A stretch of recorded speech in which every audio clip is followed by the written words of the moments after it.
Bueno, el temario de esta exposición es el marco legal. Como perito siempre me gusta tener la introducción en el marco legal porque es lo que nos puede delimitar hasta dónde tenemos permitido la operación y la autoridad hasta dónde nos puede exigir los parámetros de calidad del servicio, la tasa de transferencia, la resolución espacial y relación de espectro, la relación de error de modulación, IMER, y la tasa de errores binarios, mediciones adicionales también. Bueno, el primer marco, bueno, el decreto por el que se reforman y adicionan las diversas disposiciones de la Constitución para darle autoridad y autonomía al Instituto Federal de Telecomunicaciones, publicado el 11 de junio del 2013 y entra en vigor prácticamente un mes después. El artículo 28 constitucional le otorga la autonomía constitucional al IFT y la fracción 4 la facultad de emitir disposiciones administrativas de carácter general. En la Ley Federal de Telecomunicaciones y Radiodifusión, en el artículo 2, son servicios públicos de interés general y el Estado ejerce la rectoría para todo que garantice la eficiencia de la prestación de los servicios. Esto es importante porque una de las encomiendas principales del instituto es que garantice la eficiencia de la prestación de los servicios públicos y la difusión pues es uno de ellos.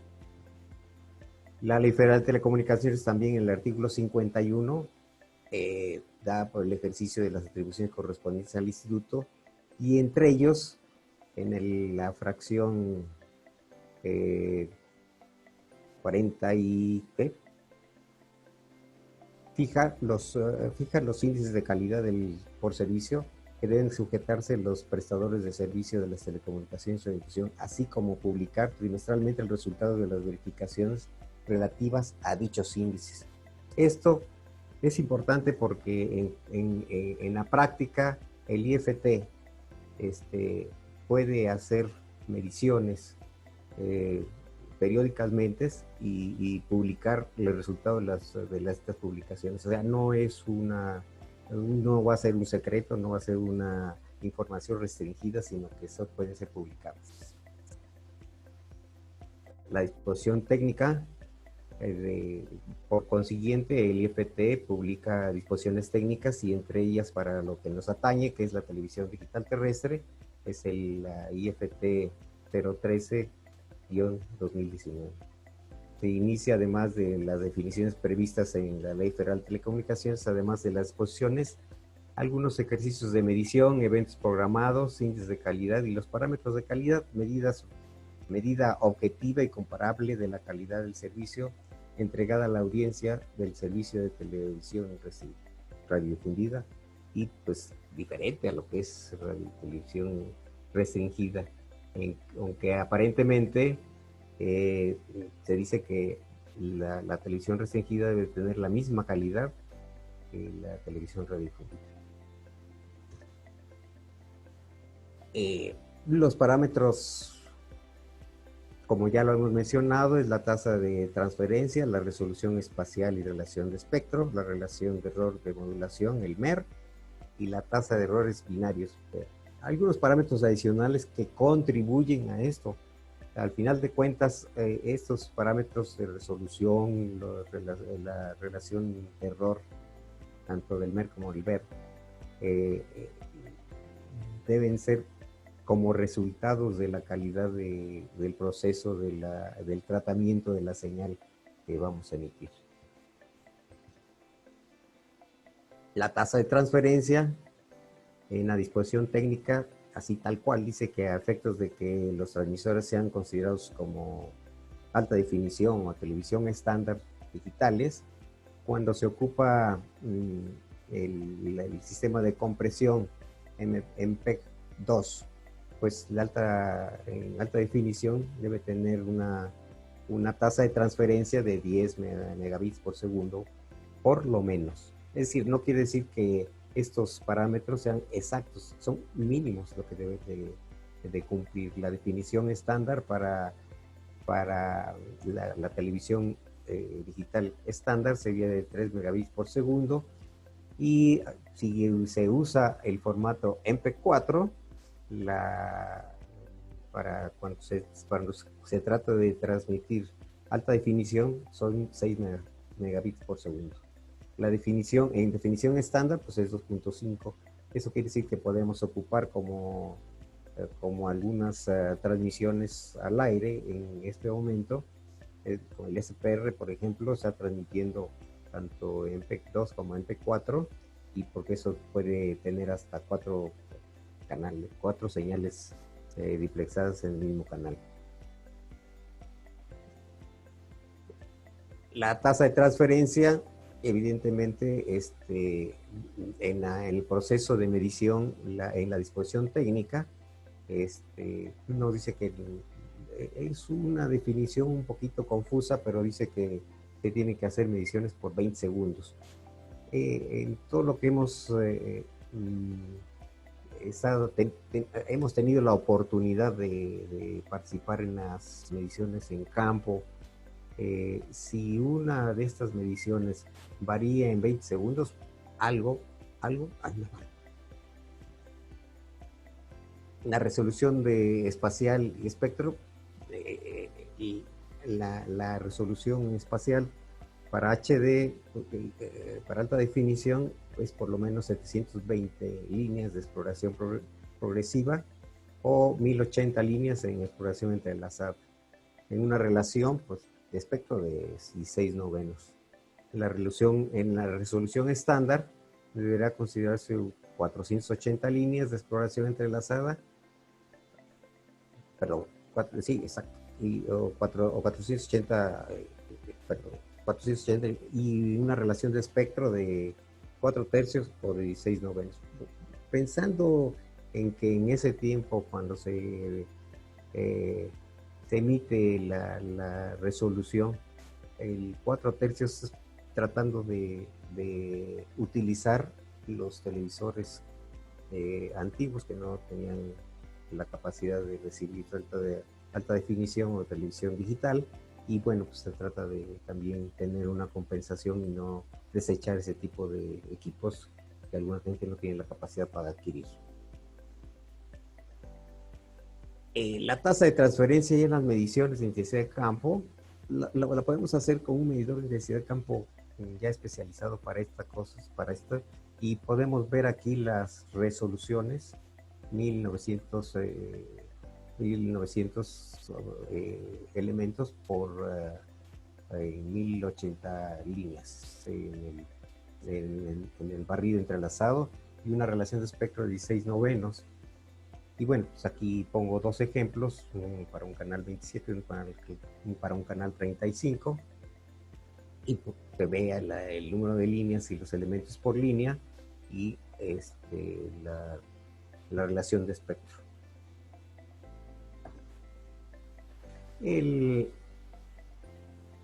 La relación de error de modulación, es algo, yo creo que es el parámetro más importante de la televisión digital abierta. Aquí tomé estrictamente lo que dice la disposición técnica, pero me gustaría pasar a el siguiente diapositiva, que nos dice también en la disposición técnica que el valor no deberá ser menor de 27 decibeles. La relación de modulación es un valor promedio y define el tamaño de la muestra que vamos a hacer.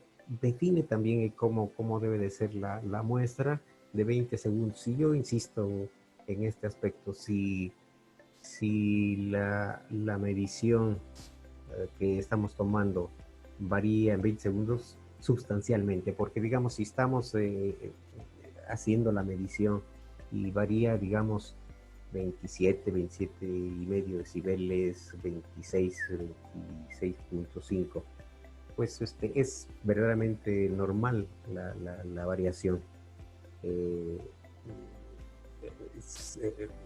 Cuando dice que los intervalos no deben ser menores de 20 segundos, pues considero que debe ser el criterio de tomar un promedio.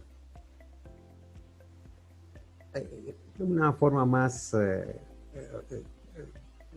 entendible del concepto es la relación que existe entre la potencia que existe en la señal entre la potencia de los errores que emite esta señal, esta transmisión. Y podemos ver esta expresión, desde luego son valores RMS, y también el MER puede ser expresado en porcentaje. Evidentemente la raíz cuadrada de inversa, ¿no? De la potencia de los bits de error contra la potencia de la señal transmitida total, ¿no? Y desde luego la raíz cuadrada de eso multiplicado por 100 para dar el porcentaje. El error de modulación está ligada estrictamente a un vector de error. El vector de error significa que en una posición del punto, de la definición del punto muestreado, debe de estar, no coincide exactamente como se ve aquí en esta gráfica. La posición ideal sería esta y la recibida sería prácticamente en otro punto, en otra posición, y entonces eso implica una variación tanto de fase como de magnitud. Esa sería la magnitud y la fase sería esta, ¿no? Entonces, prácticamente es un vector con todas las posibilidades, ¿no? Ángulo, magnitud y fase. Bueno, la fase y la magnitud correspondiente a la variación de la posición. Y entonces ya podemos ver que, bueno, se podría hacer la raíz cuadrada de la suma entre las posiciones correctas, ¿no? Es una expresión un poquito ya más entendible de lo que se está hablando, ¿no? Cuando se está hablando de posiciones definidas por dígitos.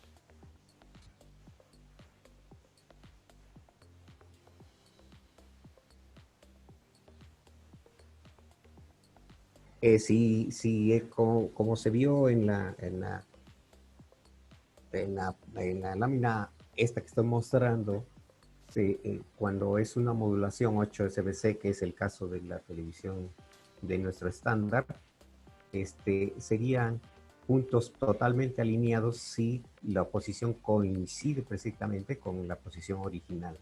Sería su constelación sería una línea recta, vertical totalmente, y digamos, a diferencia de una modulación 64 QAM, pues sería un cuadro como esto, ¿no? Donde están definidos por los códigos numéricos, ¿no?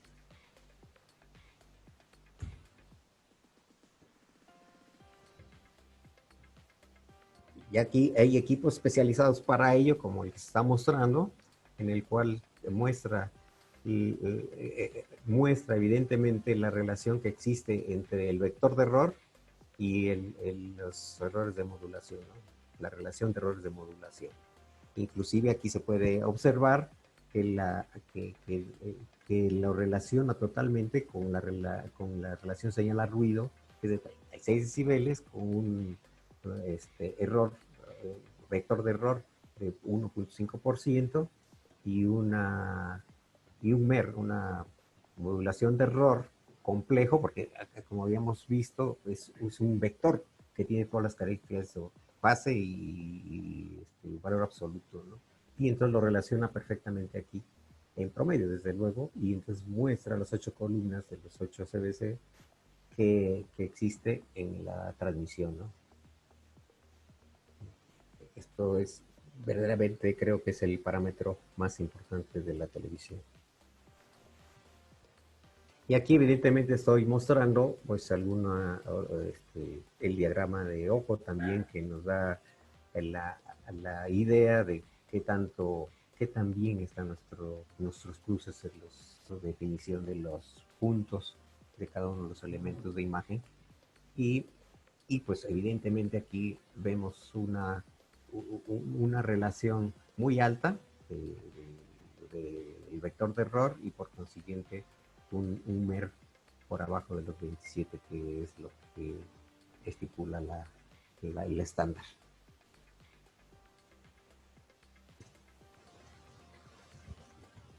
La tasa de errores binarios, ese sí es una cosa que eh, no, no se ve tan claro como puede ser, pero si seguimos un método sencillo de concepción del concepto, la tasa de errores binarios es pues, la relación de el número de bits erróneos que se reciben contra el número total de bits que se transmiten.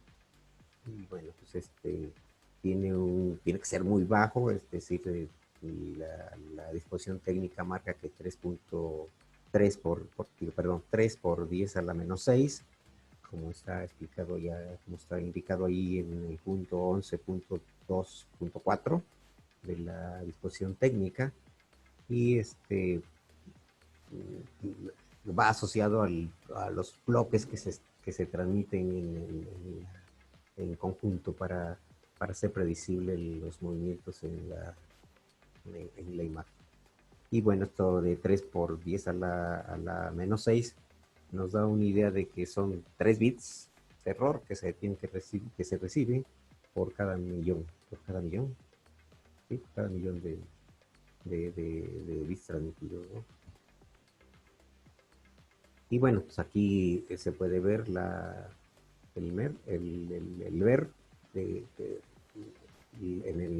en la diapositiva anterior decía que 3 por 10 a la menos 6, y aquí, bueno, se puede ver claramente que, que es de menos 5, perdón, de 3.7 por 10 a la menos 7. Entonces, pues está en lo correcto. Estos son los parámetros que nos puede, que la disposición técnica nos indica que debemos de cumplir. Sin embargo, hay parámetros que contribuyen a que esto sea posible, ¿no? Entre ellos está la distorsiones no lineales, las distorsiones lineales, la respuesta en frecuencia, la evaluación del sistema radiador, porque a pesar de que no se menciona la parte del sistema radiador, pues evidentemente es la parte final en que si no está bien diseñado esto, pues hay un rechazo de la potencia, y esto nos implica que la potencia que se refleja puede dañar a los equipos, tanto de los equipos de salida como al propio transmisor, ¿no? Entonces, en las distorsiones no lineales se encuentran el error de la amplitud y el error de fase. Equipos específicos para esto ya pueden determinar sus límites y nos puede indicar fácilmente cuál sería la operación del equipo. El error de fase es algo muy importante, inclusive influye la estabilidad de la frecuencia piloto, que es la que sirve para el proceso de modulación. Entre las distorsiones no lineales está la respuesta en frecuencia, y bueno, pues ahí está un ejemplo de la medición, y las distorsiones, entre esa distorsión está el retardo de grupo también, y está una de las mediciones. Aquí algo importante de la distribución de las potencias promedio pico de la transmisión, y esta curva, existe una curva ideal.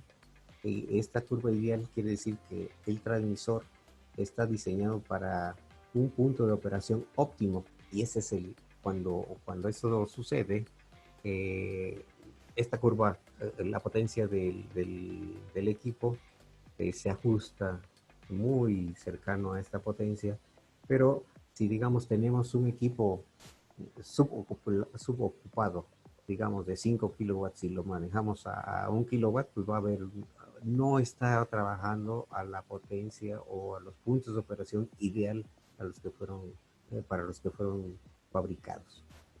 Y por otro lado, si queremos sacarle más potencia al equipo y por consiguiente estamos forzando al equipo, podemos caer en una distribución espectral de la potencia que no es la correcta, y es cuando la curva está por debajo de la curva ideal, y esto quiere decir, como bien indica la expresión aquí, que hay una compresión en ganancia, como se ve en la parte superior, en la parte inferior derecha. Y esto es importante porque en los nuevos transmisores están los sistemas Doherty, que por un lado amplifican, tienen la amplificación del promedio, que no varía mucho, y por otro lado la amplificación de los picos. Y entonces aquí, si está bien ajustado el transmisor y está operando en su rango de operación correcta, pues la curva de la distribución de potencia se ajusta mucho a la potencia ideal, ¿no? Otro de los parámetros que influyen en la transmisión son los filtros de máscara. Pues, el estándar marca la forma, la distribución de potencia que debe de ocupar la transmisión al final, después del proceso de amplificación y del filtro final, que se le ha dado por llamar el filtro de máscara.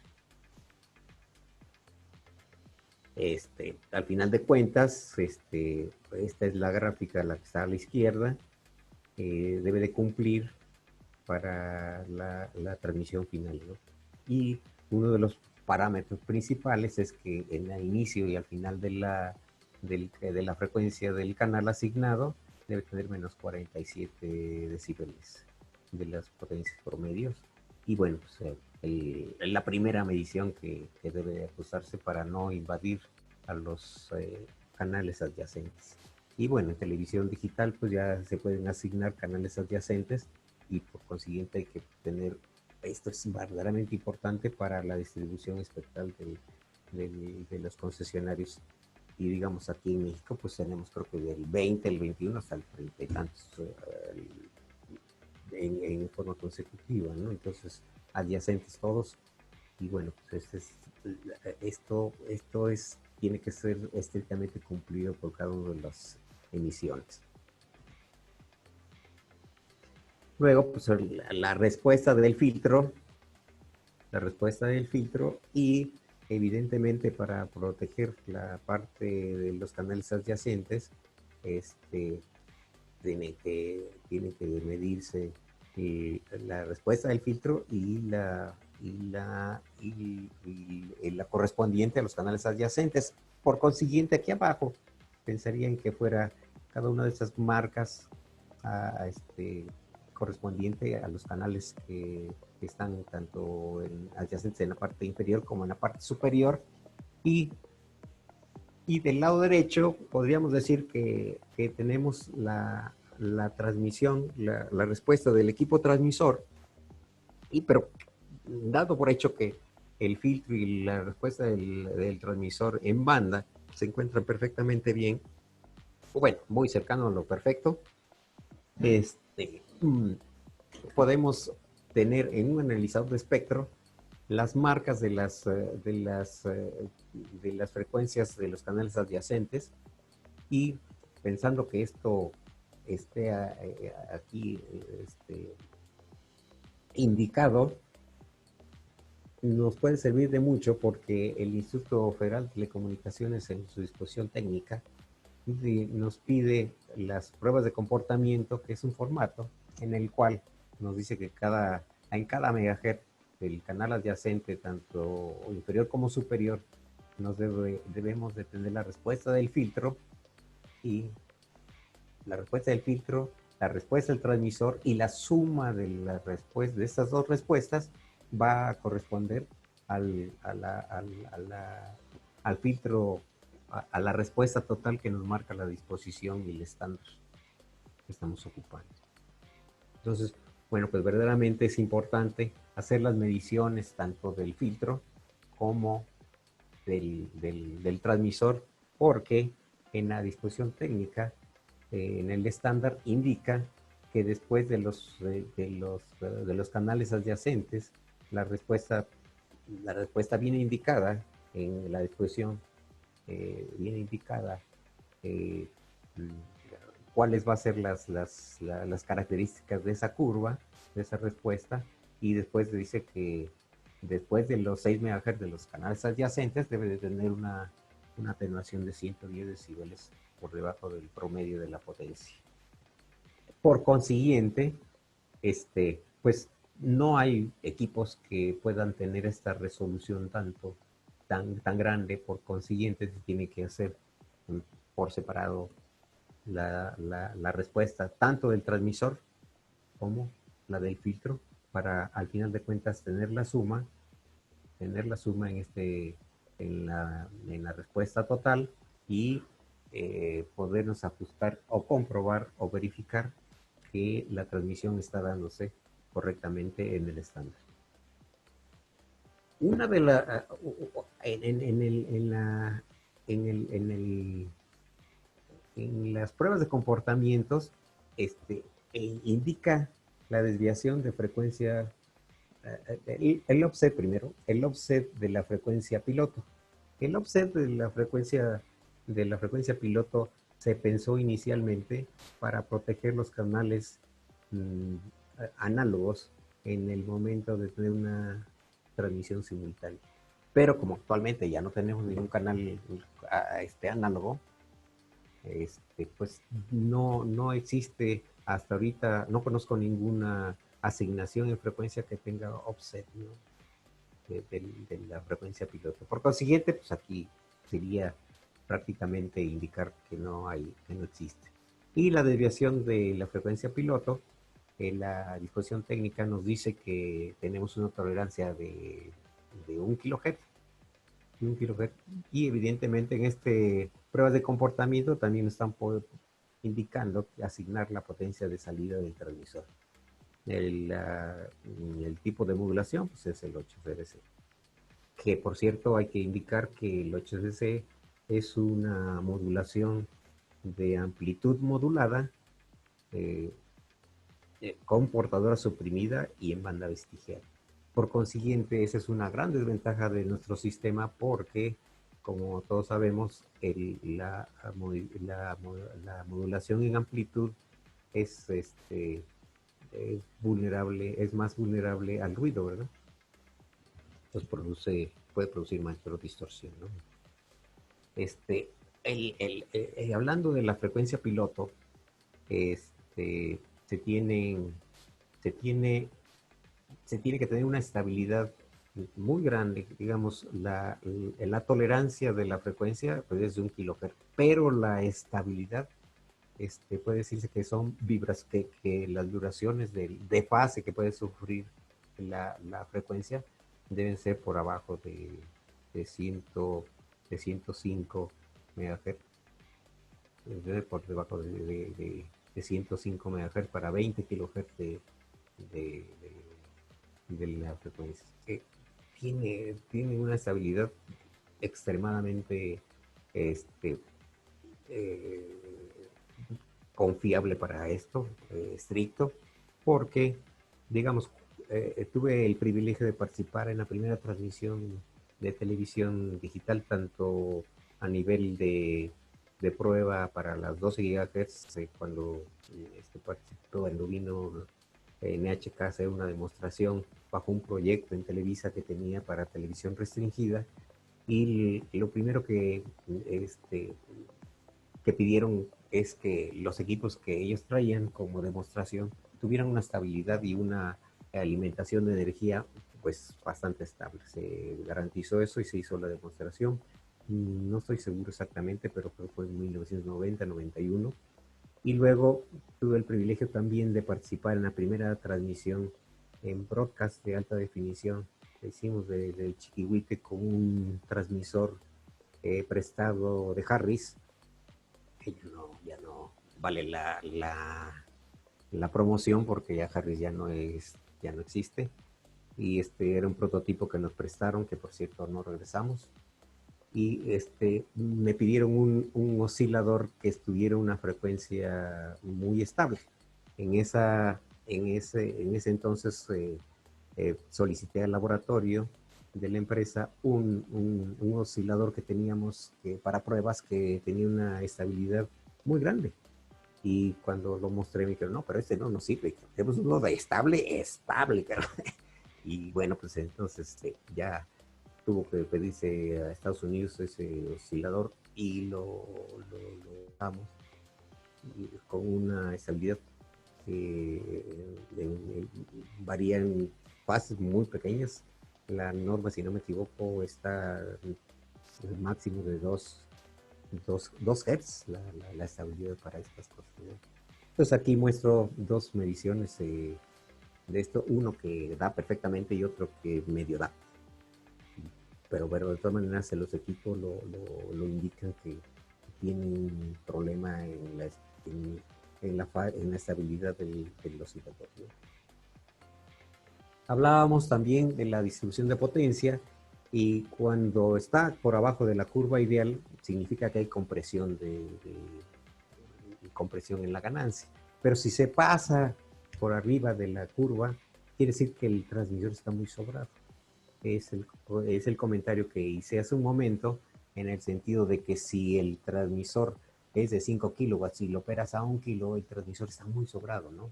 O en otro de los casos, cuando el transmisor dice es de banda ancha, ¿no? Entonces ocupa toda la ancha, de la banda 14, desde el canal 14 hasta la banda 36, hasta el canal 36.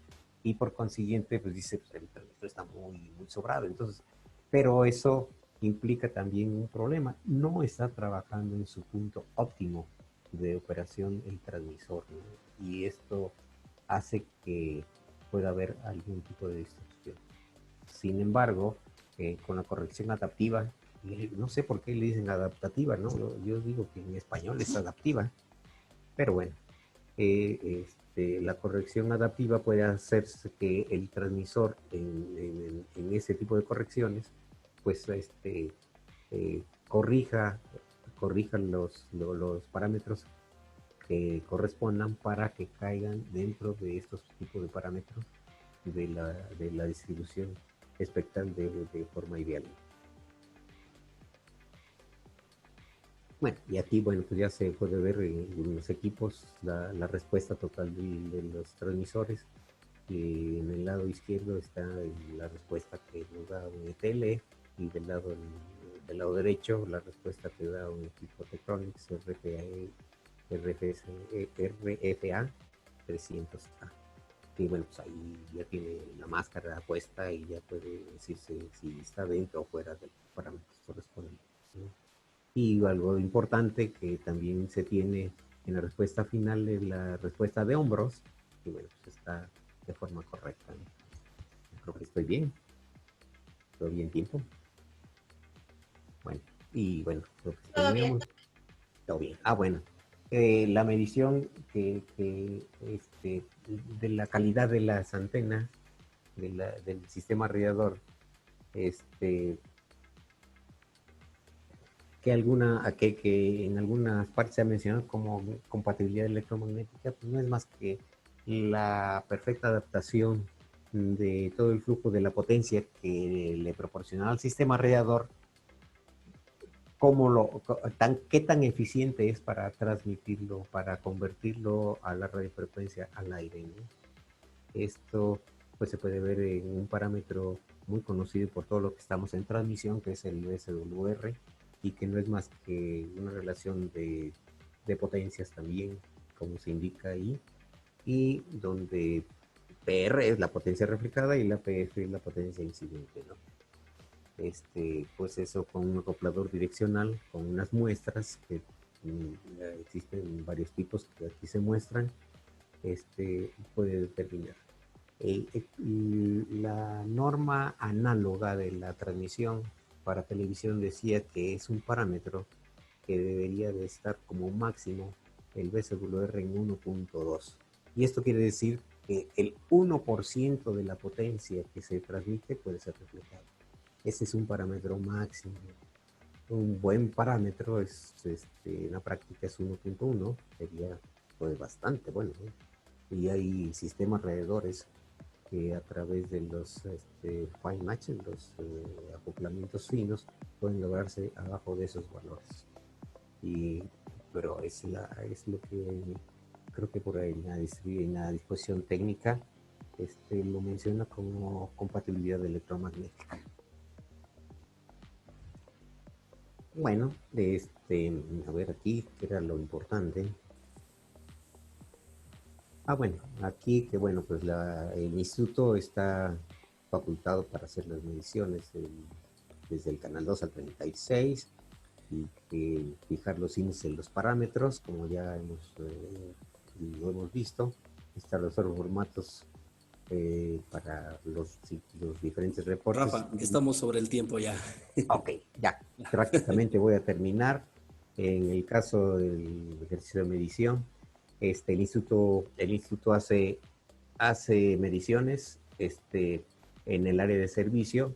El instituto elige las mediciones, los puntos de medición, hace un reporte de acuerdo al MER. Digamos, en este caso fueron 42 puntos. Este es sacado de un reporte del instituto y en los cuales nos indica dónde no cumplimos y dónde sí cumplimos, ¿no? Y bueno, pues el error debe ser de 27 el MER, 27 decibeles, y podemos decir que los puntos que no cumplen son porque o están atrás de un edificio, o están obstruidos parcialmente, o existen rebotes múltiples que impiden que reciban correctamente la señal. Entonces, si los parámetros son medidos a la salida del transmisor, pues este tipo de medición solamente tiene como finalidad, a mi criterio, de checar el área de servicio, ¿no? Y aquí, bueno, en la medición del MER, vienen los límites, y viene aquí también otro ejemplo donde existen ya valores que sí pueden ser medidos, que pueden ser cuestionados, bueno, no cuestionados, sino asignados, y al final de cuentas el reporte que hace el instituto, pues viene una cosa como así, ¿no? Como esta, diciendo pues, las siglas de la concesión y los canales, y si existe un multiplexaje en el canal 2.1, por ejemplo, no es la competencia, desde luego, 2.1 o 2.2, si están transmitidos en qué tipo de compresión, si está en HD, que aquí me equivoqué y puse, en vez de HD puse XH, y el SD es estándar y el HD, el de arriba, es alta definición, su relación de espectro, la resolución espacial, la tasa de transferencia, que como decía al principio, los 10 megabits por segundo para alta definición serían mínimos, y aquí vemos un reporte que es un poquito más, igual que el estándar, cumple con el MER y con el BER. Y estos ellos indican que satisface, ¿no? Y la relación señal-ruido, para mí es lo más importante, y me refiero al límite de Shannon, que dice sobre la capacidad de la información, que dice la capacidad de la información es en esta expresión donde se van diciendo este tipo de capacidades, ¿no? Señores, he terminado, es el 42 Congreso, 43, perdón, me equivoqué, Congreso Internacional sobre Línea de Reducción, Índice de Calidad para Televisión Digital Terrestre. Muchas gracias, soy Rafael Velasco, estoy para servirles.